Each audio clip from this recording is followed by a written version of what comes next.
já nos atendendo dentro das nossas necessidades físicas e espirituais. Te agradecemos, Senhor, por essa oportunidade da noite de estarmos aqui, conhecendo um pouquinho mais do Teu Evangelho, sob a luz da doutrina espírita. Que a Tua Pai nos envolva, que a espiritualidade amiga, responsável pelas tarefas dessa casa, também possa nos envolver, nos trazendo todo o equilíbrio, fazendo com que a gente possa aproveitar da melhor forma possível esses minutos que aqui estaremos juntos. Esse mestre, sob seu olhar fraterno, damos então iniciada a reunião da noite de hoje. Fique conosco, hoje e sempre. Que assim seja, graças a Deus. Muito bem. Meu amigo, desculpe o atraso. Hoje nós iremos falar sobre o tema dos 500 na Galileia. Temos que analisar o assunto escolhido muito bem para esse mês de dezembro, que é um mês que comemora-se a chegada do nosso irmão, aniversário de Jesus. Ela pegou temas só, realmente nos faz grandes e excelentes reflexões. Está contigo. Obrigada, Rogério. Boa noite a todos. Então, dentro dessa proposta que o Rogério explicou, a gente tem feito estudos aqui sobre capítulos do livro Boa Nova. E hoje a gente vai falar sobre o capítulo 29, os 500 da Galileia. E pensando também nesse momento, né, que a gente vive, nessa época de Natal, que a gente fica mais sensível, porque a gente relembra a vinda do Cristo para estar conosco, para vivenciar tudo o que Ele vivenciou, nos dando exemplo de como a gente deveria fazer, de como a gente deveria pensar, sem se iludir com o mundo.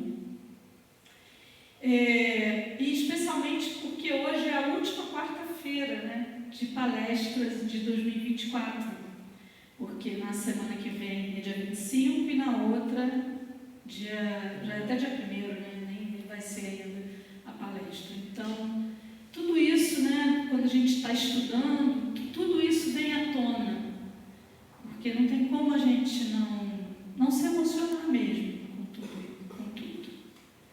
Porque aqui é um momento diferente. Aqui, nos 500 da Galileia, não é um momento de se pensar a chegada de Jesus. Era um momento ainda até de tristeza mesmo, porque Jesus já havia sido crucificado. Então, são sentimentos de saudade que todos aqueles que seguiam Jesus, os discípulos e todos os outros, sentiam profundamente. Então vamos ver o que a gente pode pensar junto com Humberto de Campos sobre os 500 da Galileia. Primeiro eu separei aqui a citação evangélica do Evangelho de Mateus, capítulo 28, versículos 16 a 20, e é nessa citação que Humberto de Campos se baseia para formular, para escrever esse capítulo 29. Isso é muito interessante, que tanto Humberto de Campos quanto a Amélia Rodrigues são espíritos que trazem para a gente os bastidores daquilo que os evangelhos, digamos assim, trazem de maneira mais resumida. Então eles vão explicar muito mais do que aconteceu.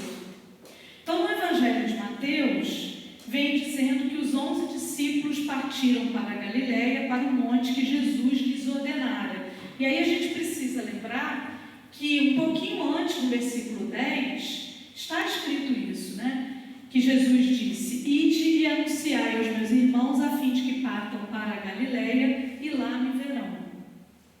E por isso, então, eles vão para a Galileia. Aproximando-se Jesus, falou-lhes: foi dada a mim toda a autoridade no céu e sobre a terra.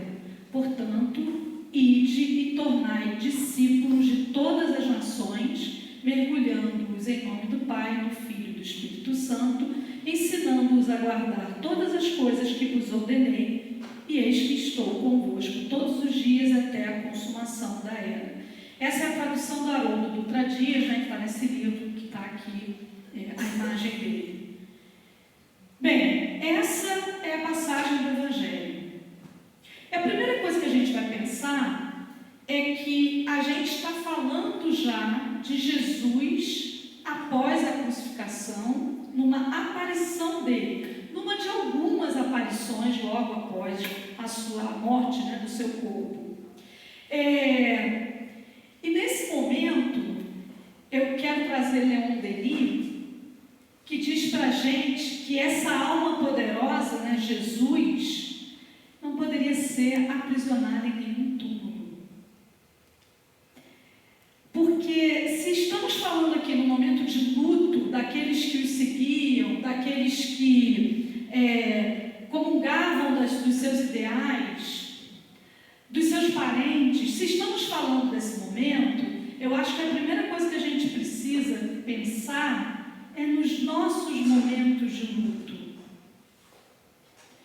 Primeiro, a legitimidade da dor e da saudade que a gente sente, e isso é visível. Quando a gente lê qualquer trecho, por exemplo, como eu disse, de Humberto de Campos e Amélia Rodrigues, a gente vê a tristeza que pairou no lar para todos aqueles seres. Ficou vazio. Gente, imagina se a gente sentir falta dos seres que amamos, imperfeitos como são, imagina sentir saudade de Jesus naquele momento. Como é que não deve ter sido? A Amélia Rodrigues diz para a gente uma frase que eu acho muito tocante, é assim: aqueles eram dias de intensa e morredora saudade. Mas Jesus veio nos falar, nos mostrar nesse momento que a morte só existe para o corpo, que a morte não existe para o espírito. Então, a partir desse momento que as aparições dele vão se sucedendo, ele vai provando exatamente isso. Então, ele não poderia ser aprisionado em nenhum túmulo, e vamos trazer para os nossos contextos, nenhum de nós pode ser aprisionado. Como dizia o Mandela, né? O espírito não se aprisiona, a alma não se aprisiona. Então, temos que pensar que aqueles que nos precederam na passagem para outra dimensão não estão nos túmulos. Porque o que está no túmulo é o corpo que morreu, não o espírito, esse que é imortal, que nós temos certeza que é imortal. E Leon Denis ainda disse que essas aparições, né, que ele aparece aos que havia deixado tristes, desanimados, abatidos. E olha que é bem antes, né, isso aqui é praticamente contemporâneo a Kardec, né, um pouco depois, mas bem antes das psicografias de Humberto de Campos e pelo Chico, né, e da Amélia Rodrigues pelo Divaldo. Vem dizer-lhes que a morte nada é. Então é assim que a gente começa aqui no livro Boa Nova, esse penúltimo capítulo, os 500 da Galileia. Bom, eu acho que é inevitável a gente fazer a leitura e a gente ir raciocinando sobre esses trechos. É difícil que eu pense, quando eu estou aqui, nesse compartilhar de estudos, que eu pense em fazer a leitura. É muito raro. Mas eu acho que vocês vão entender por que eu também trouxe o texto na íntegra. Porque é um texto que faz a gente pensar em tanta coisa. Então, assim, primeiro, trazendo realmente esse contexto, né? O momento de luto. Depois do Calvário, verificadas as primeiras manifestações de Jesus no cenáculo singelo de Jerusalém, apossaram-se de todos os amigos sinceros do Messias uma saudade imensa de sua palavra e de seu convívio. A maioria se apegava aos discípulos como querendo reter as últimas expressões de sua mensagem carinhosa e imortal. E aí, pensando sobre isso, né, eu fiquei pensando na saudade que a gente sente de quem partiu antes de nós, a saudade, como ele diz aqui, da sua palavra e do seu convívio, e uma forma que a gente encontra de amenizar isso, que é conviver com aqueles que conviveram com quem amamos e partiu antes da gente. Como isso é saudável para a gente, e a gente tende muitas vezes a se isolar. Então, eles estão mostrando para a gente aqui uma maneira de lidar com esse luto, que era exatamente multiplicar esse amor no convívio e nas lembranças das palavras, nas lembranças desse convívio. Às vezes a gente vê pessoas que dizem assim: ah não, essa comida, essa sobremesa eu nem faço mais na minha casa, porque quem gostava era o meu filho, ele morreu, eu não faço mais. Faça, porque isso não deixava a família feliz. Então a gente, perpetuando os momentos de amor e de alegria, a gente vai substituindo a tristeza pela alegria. E a gente vai a gente vai trazendo esses momentos, relembrando esses momentos e revivendo os momentos bons. Então a gente vai vendo o quanto valeu a pena ter convivido. A gente não pode imaginar que não ter a pessoa mais ao nosso lado é motivo para a gente ficar triste para o resto da vida, porque Deus é nosso Pai. Se aquilo aconteceu, há um motivo. E a gente vai ver, é claro que a gente sabe disso, mas a gente vai ver ao longo de toda a narrativa do Humberto de Campos que Jesus deixa muito claro por que ele podia partir. Bem, nós estamos falando de Jesus hoje, e isso aconteceu há mais de 2000 anos. Se ele não pudesse partir, não teria acontecido. Se ele partiu, a gente não pensa nisso, né? É porque quem ficou aqui tinha condição de manter essa chama viva para a gente hoje, em 2024, estar falando de Jesus vivo, não Jesus morto. Então, são exemplos de como a gente deve agir. Lembrando, sim, que a primeira coisa que eu disse, a saudade e a dor são legítimas, porque a gente sente falta daqueles que a gente ama. Imagina eles sentindo falta de Jesus. E o texto continua. O ambiente era um repositório vasto de adoráveis recordações. Os que eram agraciados com as visões do Mestre se sentiam transbordantes das mais puras alegrias. E vamos lembrar um pouquinho. Então, os 500 da Galileia, vamos deixar guardadinho aqui, que vai ser uma das aparições. A gente já vai chegar nela. Então, vamos lembrar. Jesus havia dito que ressuscitaria no terceiro dia. Então, no domingo que a gente fala, né, domingo de Páscoa, que já era a comemoração da Páscoa dos judeus, tinha todo um ritual para os judeus, como tem até hoje, e para a gente passa a ser, cristão, né? Para a gente passa a ser uma outra comemoração, passa a ser a comemoração de Jesus vivo. Porque quando abriram o túmulo não tinha ninguém, não tinha. E aí ele aparece para Maria Madalena e outras mulheres, ele aparece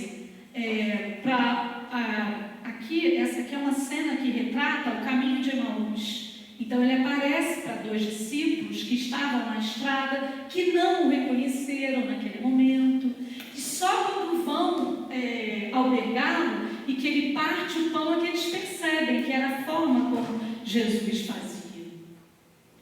Ele aparece para Tomé, que é aquele momento tão divulgado, né? Que Tomé precisa tocar nas Então, se nós pensarmos, Jesus foi fazendo essas aparições para provar, para aqueles que precisavam olhar para crer. Tem a visão de Pedro, que é a segunda. Na semana passada você falou da primeira pesca, que é tida, né, como a primeira pesca milagrosa, que é Jesus ainda ali convivendo com eles, e Pedro não conseguia pescar, e é nesse momento que Pedro acaba se convertendo junto com João e Tiago, né? Mas também houve uma aparição de Jesus quando eles voltam para o Tiberíades, e aí eles tentam pescar, passam a noite pescando e nada. E aí era Simão Pedro, Natanael, João e Tiago. E aí eles estão lá, não conseguem, e no raiar do dia, eles estão no barco, Jesus está na margem. E aí, pela tradução do Haroldo, ele diz assim: criancinhas, acaso tendes algo para comer? Eles não reconheceram Jesus. E aí eles lá de dentro do barco, não. E aí ele diz: lançai a rede para a parte direita do barco e encontrareis. E assim eles fizeram. E assim, é até famoso isso, que deu um número de 153 peixes. E aí é que Simão Pedro reconhece. E pula na água e vai até Jesus. Quando ele chega na margem, já havia uma fogueira, os peixes sendo assados, e Jesus come com eles. Olha só, essa é uma aparição para quê? Para trazer alegria a eles. Então, em todas elas, Jesus também foi mostrando para a gente que dificilmente eles reconheciam, né? De pronto eles não reconheciam. Isso é para a gente pensar na importância do teor. A gente, por exemplo, né, que trabalha dentro do espiritismo, com mediunidade, não é o nome que se assina nem a imagem que se poderia ver, mas o teor. Então eles vão reconhecendo Jesus pelos seus gestos, pela sua forma de viver, como a gente tem que se acostumar a fazer também. É assim que a gente tem que reconhecer, né? Então, reparemos que essas visões, elas tinham esses vários intuitos, mas havia uma grande questão que tem a ver com essa questão, com esse raciocínio de chegar até aqui, até os dias de hoje. É que os discípulos não se sentiam preparados. Porque depois que Jesus, por exemplo, nesse momento que ele está com Simão Pedro e os outros, e eles acabam de se alimentar desses peixes, Jesus pergunta a Simão Pedro se ele o ama. Pedro, tu me amas? E aí Pedro afirma: sim, sabes que eu te amo. E aí ele diz: alimenta meus cordeiros. E aí ele pergunta de novo: Pedro, tu me amas? Sim, sabes que eu te amo. Apacenta as minhas ovelhas. E aí de novo ele pergunta, e Pedro, né? Ah, sim, sabe, você sabe todas as coisas, eu te amo. E aí ele diz: alimenta minhas ovelhas. A questão é que eles ainda não sabiam como. Porque é isso, balança tudo. Eles tinham Jesus ali guiando eles. E de repente eles se veem sem ele fisicamente. Como continuar? Como seria? Então é dentro desse contexto que a gente chega nos 500 da Galileia. Então o ambiente era esse. Os companheiros inseparáveis e íntimos se entretinham em longos comentários sobre as suas reminiscências inapagáveis. Então eles ficavam naquelas lembranças saudáveis, né, de Jesus. Foi quando Simão Pedro e alguns outros salientaram a necessidade do regresso a Cafarnaum para os labores indispensáveis da vida. Em breves dias, as velhas redes mergulhavam de novo no Tiberíades, por entre as cantigas rústicas dos pescadores. E aí, a gente pode supor que foi nesse momento que ocorreu essa visão que eu contei agora. Cada onda mais larga, cada detalhe do serviço, sugeriam recordações sempre vivas no tempo. As refeições ao ar livre lembravam o contentamento de Jesus ao partir o pão. O trabalho, quando mais intenso, como que avivava a sua recomendação de bom ânimo. A noite silenciosa reclamava a sua bênção amiga. Vamos pensar sobre isso? Porque depois que o tempo vai passando, é necessário continuar. É imprescindível que continuemos a viver. Então, por isso, quando a gente lê, né, parece assim que ele simplesmente, então Simão Pedro, precisamos continuar trabalhando. Mas vamos pensar sobre isso numa situação como essa, né, que a gente está falando aqui, do luto. É indispensável continuar o trabalho. É indispensável seguir adiante. Então, eles estão mais uma vez mostrando para a gente como fazer isso. Só que, como o trabalho era feito com Jesus, as lembranças vão chegando. E olha a diferença da lembrança que chega e eu me desespero, da lembrança que chega e eu fico com um sentimento de ternura no meu coração. A ternura de que valeu a pena ter vivido aquilo e não eu perdi aquilo. Eu estou olhando para frente e não para trás. E esses gestos, né, como eu estava dizendo, lembrar da pessoa pelo seu jeito de agir, partindo pão. Lembrar da pessoa pela sua personalidade, sempre estimulando o outro. Como ele diz ali, a recomendação de bom ânimo. Imagina, gente, o trabalho mais intenso, todo mundo aqui reclama. Imagina Jesus conosco dizendo, vamos lá, continua, com um sorriso, nos animando. A noite silenciosa reclamava a sua bênção amiga. É o convívio. Como é que era o convívio, né? Então eles vinham assim, lembrando, né, de tudo e continuando, que era imprescindível continuar. Mas não apenas continuar. Vamos passar agora para mais um degrau. Planejar, sonhar, projetar coisas para o futuro.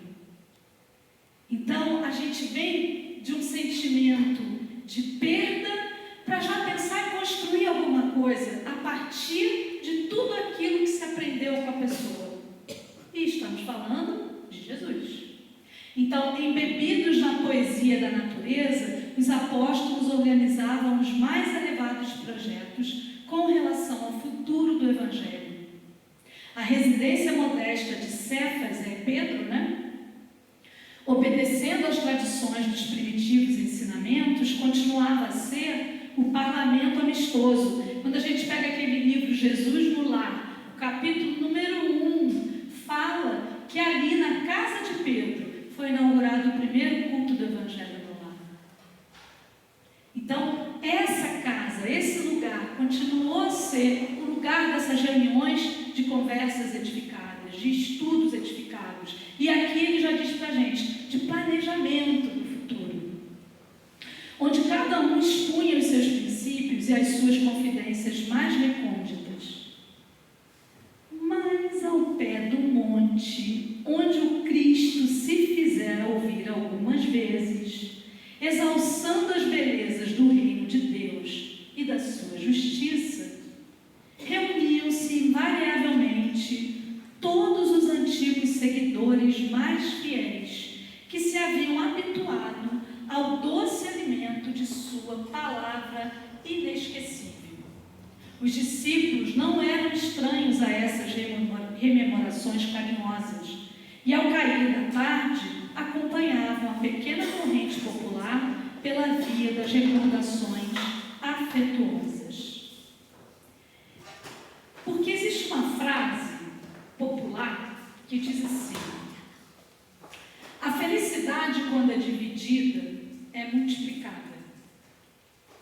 divide a nossa felicidade, ela é multiplicada. A dor, quando é dividida, diminui. Por isso, o raciocínio que eu estava aqui traçando com vocês no início, da importância desse convívio, da importância dessa troca aqui, onde as pessoas, inclusive, se colocam mesmo, colocam o seu sentimento mais íntimo, num ambiente de confiança. E assim, aquela dor ia diminuindo de tamanho. E o respeito pelas pessoas que iam até o monte das bem-aventuranças, por exemplo. Jesus pregava muito ali. Então, eles tinham muitas boas recordações. E os discípulos, eles compreendiam isso naquela população, nos fiéis, né? Então, diz assim, eles não eram estranhos a essas rememorações carinhosas. E aí, eles já sabiam, que a gente já falou aqui do Evangelho de Mateus no início, que Jesus havia pedido para eles irem a Galileia, né, que lá ele iria aparecer novamente. Então, falava-se vagamente de que o mestre voltaria ao monte a despedir-se. Num sentido, não de que ele iria e nunca mais voltaria, né? Mas num sentido de que havia um momento que era necessário que ele se afastasse para que os seus discípulos continuassem aquilo que ele começou. Alguns dos apóstolos aludiam às visões em que o Senhor prometia fazer de novo ouvida a sua palavra num dos lugares prediletos das suas pregações de outros tempos, né, que foi o que eu comentei. E aí Humberto de Campos começa assim, eu peguei o Lago de Genezaré, né, que é o mesmo, Lago de Tiberíades, Lago de Genezaré, e falei assim, eu quero uma imagem com céu azul. Porque ele narra assim, é um momento muito, que ele descreve toda a natureza daquele ambiente. Porque do monte se avistava o lago, né? E aí ele diz assim, numa tarde de azul profundo, a reduzida comunidade de amigos do Messias, ao lado da pequena multidão, reuniu-se em preces, no sítio solitário, no sítio solitário. Isso me fez pensar como que Deus é tão bom, claro, infinitamente bom, que permite que a gente se comunique com aqueles que se foram antes de nós, porque é isso que vai acontecer. É uma comunicação de um espírito desencarnado com seres encarnados. E para isso acontecer, às vezes a gente acha que precisa de coisas muito difíceis de se conseguir.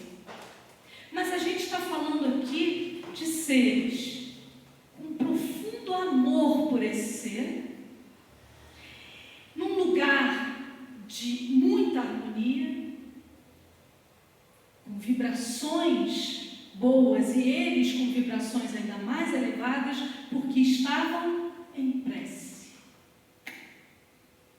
Qual de nós não pode, num momento como esse, em que você consegue se isolar, assim, mentalmente, da confusão do dia a dia, uma música, uma leitura edificante, uma prece, e sentir a pessoa que você ama, que foi para outra dimensão.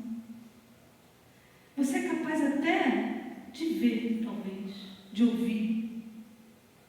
E você vai dizer assim, mas eu não sou médium, mas todos somos. Em algum grau, todos somos. Então, que mais uma vez, essa página nos mostra como nos portar também nesse momento. Não é assim, eu quero que seja agora, Jesus vem aqui. É um preparo de elevar o meu pensamento, de elevar o meu espírito. Eles estão fazendo tudo para que Jesus realmente apareça. Então, Então, João havia comentado as promessas do Evangelho, enquanto na encosta se amontoava a assembleia dos fiéis seguidores do Mestre. Viam-se ali algumas centenas de rostos embevecidos e ansiosos. Eram romanos de mistura com judeus desconhecidos, mulheres humildes conduzindo os filhos pobres e descalços, velhos respeitáveis cujos cabelos alvejavam da neve dos repetidos invernos da vida.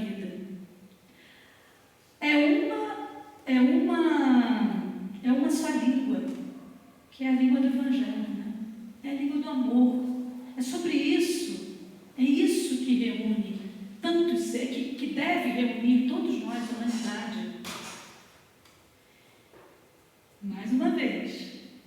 Então não existe superior e inferior. Para Jesus, não. Existem seres que o seguem, que querem realmente conviver, segui-lo, né? E nesse caso aqui, vê-lo. Nesse dia, como que a antiga atmosfera se fazia sentir mais fortemente. Por instinto, eu talvez mudasse aqui por intuição, mas quem sou eu para corrigir o Humberto de Campos, né? Todos tinham a impressão de que o Mestre voltaria a ensinar as bem-aventuranças celestiais. Os ventos recendiam suave perfume, trazendo as harmonias do lago próximo. Do céu muito azul, como em festa para receber a claridade das primeiras estrelas, parecia descer uma tranquilidade imensa que envolvia todas as coisas. Será que a gente consegue imaginar esse momento como se a gente estivesse lá?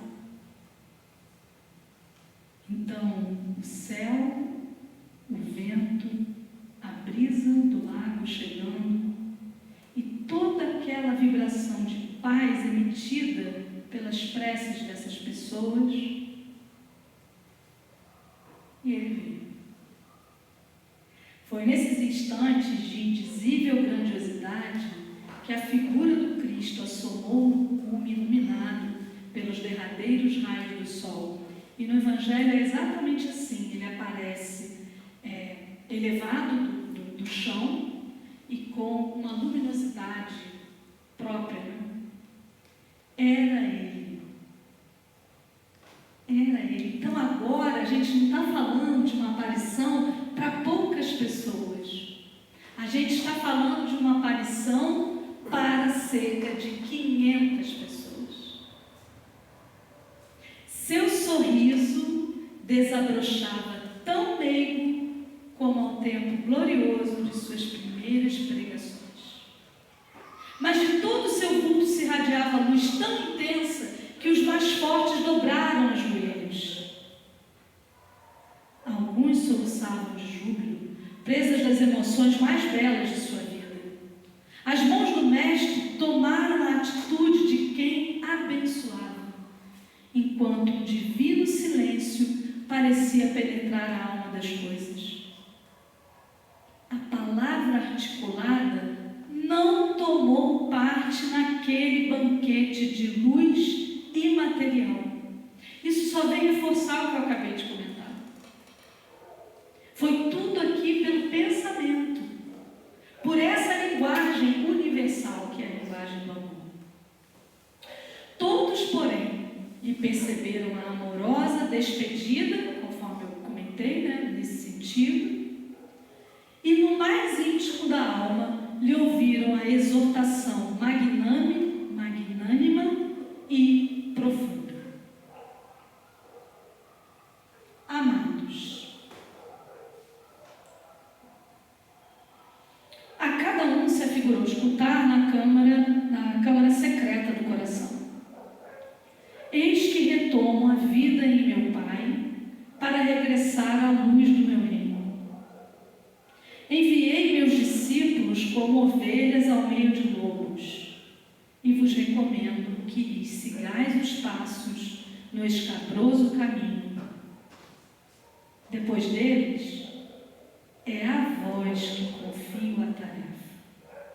Ponto. Vamos parar aqui. Então, olha só agora. Os discípulos que ainda não sabiam como fariam, já era um problema. E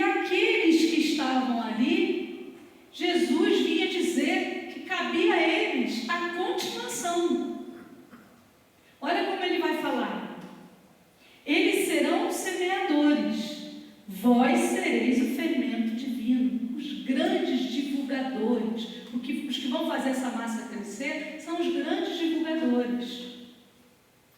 Quando a gente fala daquela parábola, né, dos trabalhadores da última hora, esses são os da primeira hora. Esses são a comissão de frente. E olha só a importância deles para a gente estar falando de Jesus hoje. E aí tem aquela frase que aparece na primeira página do livro Nosso Lar, que todo espírito acho que conhece. Porque aqui, qual era? Imagina, eles estavam, claro, embevecidos, tá? Mas imagina, aí ele chega em casa. Aí chega em casa, né? Como é que a gente fala, né? Na época do orelhão, a ficha vai caindo, né? As pessoas hoje falam sem nem ter visto um orelhão, muito menos a ficha, mas é isso. Aí a ficha cai e você pensa assim, peraí, mas Jesus estava falando comigo? Que depois dos discípulos, eu estou ali no meio dos que vão continuar esse processo todo? Essa missão toda de disseminação do Evangelho? Mas como? Aí André Luiz traz a frase para a gente, que nem é do André Luiz, né? Mas está no livro escrito por ele, que é: quando o servidor está pronto, o serviço aparece. Que frase importante. Quantas vezes a gente acha que a gente não está pronto? Pode ser um trabalho, até um trabalho assim, digamos, todos os trabalhos são importantes e grandes, mas assim, que a gente pode julgar que não é de tanto esforço, que seria menor do que outros. Se aparece para a gente, é porque a gente está pronto. E é isso que Jesus veio trazer aqui. Faltava, eu acho que de todas aquelas aparições, faltava ele colocar essa dose de confiança. De dizer, quem começou, os semeadores, são os meus discípulos. E vocês são os continuadores deles. Porque ele diz, depois deles é a vós que confio a tarefa sublime da redenção pelas verdades do Evangelho. Não deixo dúvida. Depois ele continua. Instituo-vos os primeiros trabalhadores, os herdeiros iniciais dos bens divinos, para entrardes na posse desse tesouro celestial. Muita vez experimentareis o martírio da cruz e o fel da ingratidão. Em conflito permanente com o mundo, estareis na terra, fora de suas leis implacáveis e egoísticas, até que as bases do meu reino de concórdia e justiça se estabeleçam no espírito das criaturas. Então, será viver na terra, mas não ser compreendido.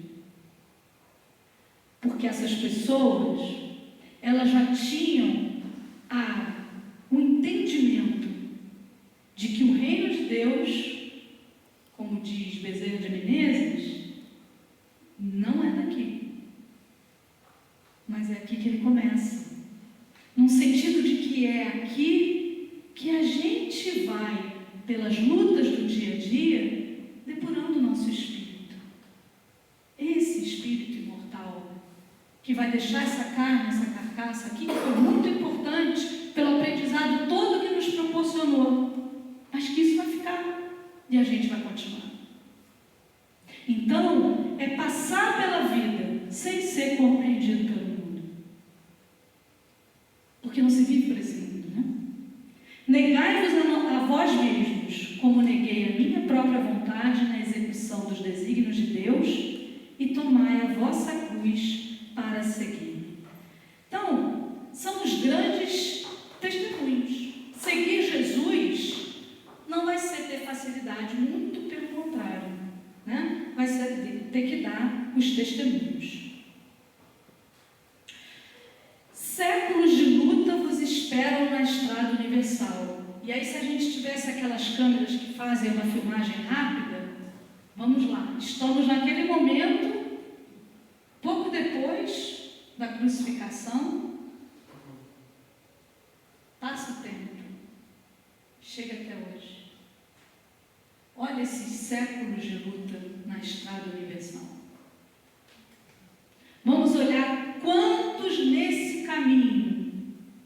foram esses grandes divulgadores do cristianismo. Todos incompreendidos no seu tempo. É preciso imunizar o coração contra todos os enganos da vida transitória para a soberana grandeza da vida imortal. Vossas sendas estarão repletas de fantasmas de aniquilamento e de visões de morte. O mundo inteiro se levantará contra vós, em obediência espontânea às forças tenebrosas do mal, que ainda lhe dominam as fronteiras. Sereis escarnecidos e aparentemente desamparados. A dor vos assolará as esperanças mais caras. Andareis esquecidos na terra, em supremo abandono do coração. Não participareis do venenoso banquete das posses materiais, sofrereis a perseguição e o terror, tereis o coração coberto de cicatrizes e de ultrajes. A chaga é o vosso sinal, a coroa de espinhos o vosso símbolo, a cruz o recurso ditoso da redenção. Veja bem, quando nós estudamos o livro dos Espíritos e lemos lá quem é que, quando Kardec pergunta, né, quem é que serve para a gente de modelo e guia, e a resposta vem Jesus, esse Espírito vem nos dizer isso. Ele não mente para a gente. Ele nos diz como serão as dificuldades do caminho a percorrer nesses séculos de luta. E por que de lá para cá a gente continua achando que o que a gente precisa é de facilidade?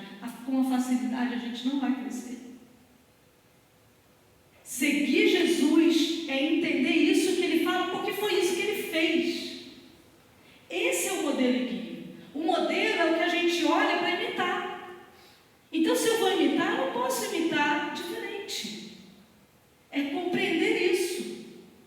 E guia é aquele que já percorreu o caminho. Esse caminho que nós hoje percorremos, há milhões de anos, Jesus percorreu. Ele sabe. Ele nos conhece, por isso que ele não nos julga. Mas como um bom professor, ele tem que ser sincero. E assim ele foi. Olha o que ele nos diz: a chaga é o vosso sinal, a coroa de espinhos o vosso símbolo, a cruz o recurso ditoso da redenção. Ele disse isso para os trabalhadores da primeira hora. Nós somos da 11ª, mas a gente está aqui. Serve para a gente agora. Porque a gente agora está disposto. A gente agora tem todas as ferramentas que o Espiritismo tem para a gente entender isso. Esses primeiros já eram realmente seres mais elevados, né? Provavelmente a gente estava lá, tacando pedra, rindo quando Jesus passou. Nem Sirineu a gente foi. Mas agora é diferente, porque a gente tem que olhar para frente. Agora é diferente, a gente quer entender isso. Então, para entender isso, a gente realmente tem que compreender o que é sofrer. E não é gostar de sofrer, mas é compreender a importância disso. Principalmente no mundo que a gente vive, que é um mundo ilusório, como ele diz aqui, ó. A gente precisa imunizar o coração, porque esses são os enganos da vida transitória. Então, quando a gente fala, né, em alguém que é injusto com a gente, que nos xinga, que mente sobre a gente, rezemos por essa pessoa. Não revidemos. Essa pessoa é aquela que nós fomos ontem. E alguém rezou pela gente para que hoje a gente estivesse aqui. Que a gente possa fazer diferente. Que a gente realmente consiga fazer o que Jesus nos ensinou, que é revidar o mal, pagar o mal, retribuir, desculpa a palavra, retribuir o mal com o bem. Isso sim. É você pegar tudo o que acontece com você no teu dia a dia e entender, esse é o mundo que eu vivo. E eu vou fazer diferente. Porque senão eu entro na mesma vibração. E Jesus continua. Mas no desenrolar das batalhas incruentas do coração, quando todos os horizontes aqui, dá para perceber que não era para sair assim, né? Eu não consegui cobrir a imagem de Jesus. Falei, não vou cobrir não. Aí eu desenhei, mas na hora que veio para cá mudou. Não importa. Mas no desenrolar das batalhas incruentas do coração, quando todos os horizontes estiverem abafados, então primeiro ele traz para a gente toda a verdade. Nua e crua, mas agora ele vai dizer, mas espera aí, tem o atenuar desse sofrimento. Pelas sombras da crueldade, dar-vos-ei da minha paz, que representa a água viva. Na existência ou na morte do corpo, estareis unidos ao meu reino. O mundo vos cobrirá de golpes terríveis e destruidores, mas de cada uma das vossas feridas, retirarei o trigo luminoso para os celeiros infinitos da graça, destinados ao sustento das mais ínfimas criaturas. Até que o meu reino se estabeleça na terra, não conhecereis o amor no mundo. Gente, há mais ou menos um mês nós fizemos aqui o seminário do livro Há 2000 anos. Vamos nos lembrar de Lívia e olhar essa frase. Não conhecereis o amor no mundo. Mas sequer Lívia sentiu a pata do leão. Porque ela no mesmo momento já estava sendo libertada do corpo. Vamos pensar nesses primeiros mártires. Estevão, que é a narração também no livro Paulo e Estevão, é também assim, né, de não sentir a violência, né, que o corpo estava passando. Então todos esses primeiros mártires representam isso aqui para a gente. São os seres que não conheceram esse amor no mundo, para além, né, de Jesus. Eu, no entanto, encherei a vossa solidão com a minha assistência incessante. Então, eu não conheço o amor do mundo, mas Jesus, sim, me ama e eu amo a Jesus, e isso é que vai me manter vivo. Gozarei em vós, como gozareis em mim, o júbilo celeste da execução fiel dos desígnios de Deus. Quando tomardes sob as arremetidas dos homens, ainda pobres e infelizes, eu vos levantarei no silêncio do caminho. Essa é uma outra coisa importante, né? É a sinceridade e a promessa que se cumpre. Então, aquilo que ele nos disse é o que ele faz. Porque foi o que ele fez com eles, né? Com as minhas mãos dedicadas ao vosso bem, sereis a união onde houver separatividade. Gente, quando eu li isso aqui, fiquei pensando, eu preciso ser união onde há separatividade. O mundo está totalmente bipolar no sentido mesmo de dois polos, né? De polarizado. Nós precisamos trazer Jesus no nosso dia a dia, na nossa prática. Precisamos fazer essa união. Sacrifício onde existe o falso gozo. Claridade onde campearem as trevas. Porto amigo, edificado na rocha da fé viva, onde pairarem as sombras da desorientação. Aonde se faz isso? Onde estivermos. Aonde estivermos. Não há um lugar onde se escolhe, aqui eu vou ser cristão, aqui eu não vou ser. Não existe isso. É aonde estivermos. E quando não for possível falar, a Delma fala muito essa frase, né? Que você vai pregar o Evangelho. Se for necessário, você vai falando. É isso. Francisco de Assis. Muito obrigada. Sereis meu refúgio nas igrejas mais estranhas da terra. Minha esperança. Gente, olha lá. Jesus disse isso ali para aqueles seres que se achavam nada. Ele diz: sereis minha esperança entre as loucuras humanas. Vamos tomar isso para a gente.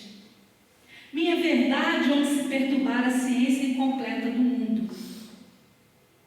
E aí ele finaliza assim: amados, eis que também vos envio como ovelhas aos caminhos obscuros e ásperos. Entretanto, nada temais. Sede fiéis ao meu coração, como vos sou fiel, e o bom ânimo representará a vossa estrela. Ide ao mundo, onde teremos de vencer o mal. Aperfeiçoemos a nossa escola milenária para que aí seja interpretada e posta em prática a lei de amor do nosso Pai, em obediência feliz à sua vontade augusta. Há uma mensagem no Evangelho segundo o Espiritismo, de Erasto, uma das instruções do capítulo 20, que diz Missão dos Espíritas. E Erasto faz muito, a gente percebe ali que há uma relação com essa mensagem. Então ele vai dizendo, ide e pregai. E aí esse pregar é a vivência do Evangelho, né? E Humberto de Campos finaliza o capítulo, e eu preciso finalizar aqui também, dizendo assim: sagrada emoção senhoreara-se das almas em êxtase de ventura. Foi então que observaram o mestre rodeado de luz, como a elevar-se ao céu em demanda de sua gloriosa esfera do infinito. Ele foi. Os primeiros astros da noite brilhavam no alto como flores radiosas do paraíso. No Monte Galileu, 5 centenas de corações palpitavam, arrebatados de intraduzível júbilo. Velhos trêmulos e encarquilhados desceram a encosta. Vamos pensar nisso, né? Descer a encosta é ir ao mundo. É estar, né? É como a gente fala às vezes aqui, né? É sair da UNEP e continuar. Que tudo isso que a gente estuda, que a gente se propõe a fazer, que a gente consiga descer essa rampa aqui, chegar ali fora e continuar. Esse é o desafio, não é fácil, mas é isso. É isso que Jesus espera de nós. Unidos uns aos outros, como solidários para sempre. Olha que lembrança importante, né? Olha Bezerra de Menezes dizendo para a gente que juntos somos fortes, né? Separados não. No mesmo trabalho de grandeza imperecível, anciãs de passo vacilante, coroadas pela neve das experiências da vida, abraçavam-se as filhas e netas, jovens e ditosas, tomadas de indefinível embriaguez da alma. Romanos e judeus, ricos e pobres, confraternizavam, felizes, adivinhando a necessidade de cooperação na tarefa santa. Os antigos discípulos, cercando a figura de Simão Pedro, choravam de contentamento e esperança. Naquela noite de imperecível recordação, foi confiado aos 500 da Galileia o serviço glorioso da evangelização das coletividades terrestres, sob a inspiração de Jesus Cristo. Mal sabiam eles, na sua mísera condição humana, que a palavra do Mestre alcançaria os séculos do porvir, e alcançou por eles, pelo trabalho deles.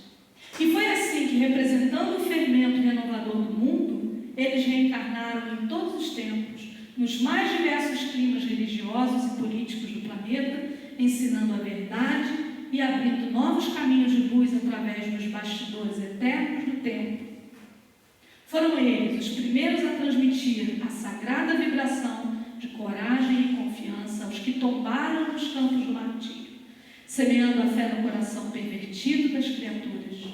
Nos circos da vaidade humana, nas fogueiras e nos suplícios, ensinaram a lição de Jesus com resignado heroísmo.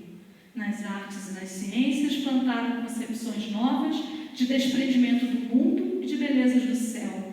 E no seio das mais variadas religiões da terra, continuam revelando o desejo do Cristo, que é de união e de amor, de fraternidade e concórdia.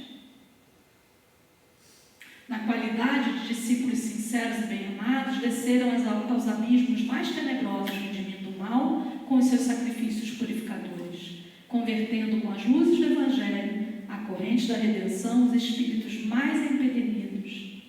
Abandonados e desprotegidos na terra, eles passam edificando no silêncio as magnificências do reino de Deus nos países dos corações e multiplicando as notas de seu cântico de glória por entre os que se constituem instrumentos sinceros do bem com Jesus Cristo, formam a caravana sublime que nunca se dissolve.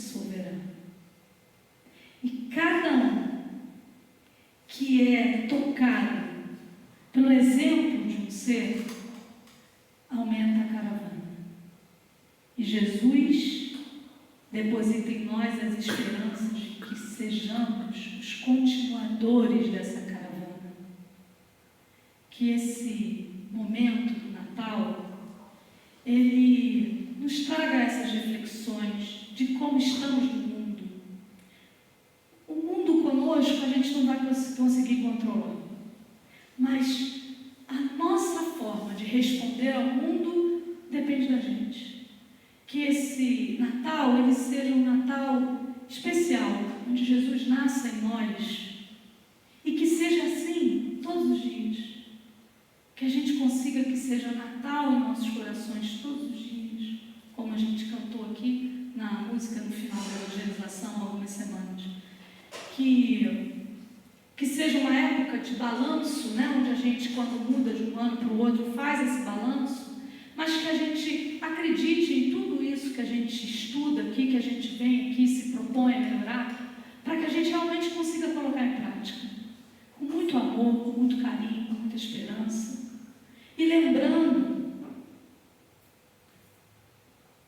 com Chico, um dos grandes divulgadores do cristianismo, pela sua prática de vida, vê como vives, pois talvez você seja o único evangelho que teu próximo saiba ler. Por isso que é descer a encosta e ir ao mundo. Que Jesus nos abençoe, que permaneça conosco. Eu desejo a todos um Feliz Natal e um ano de 2025 de muitas alegrias e de muito amor no coração, que sigamos juntos. Muito obrigada.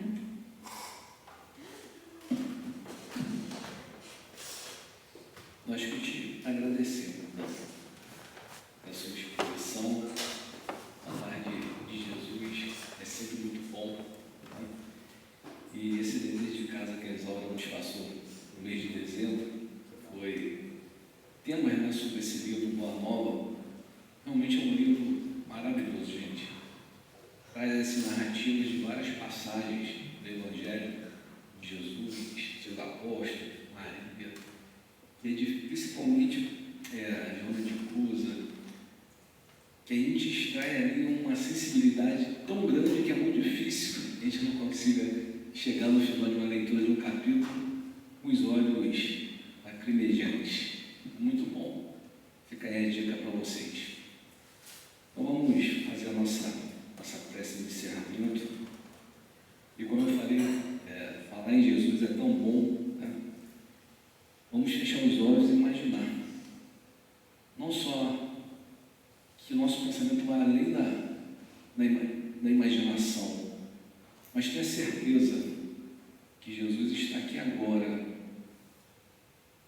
nesse salão, olhando para cada um de nós, com as suas mãos estendidas, nos transmitindo a tua paz, seu olhar fraterno, que apazigua todos os corações, amenizando as nossas dúvidas, nossas incertezas, as nossas preocupações.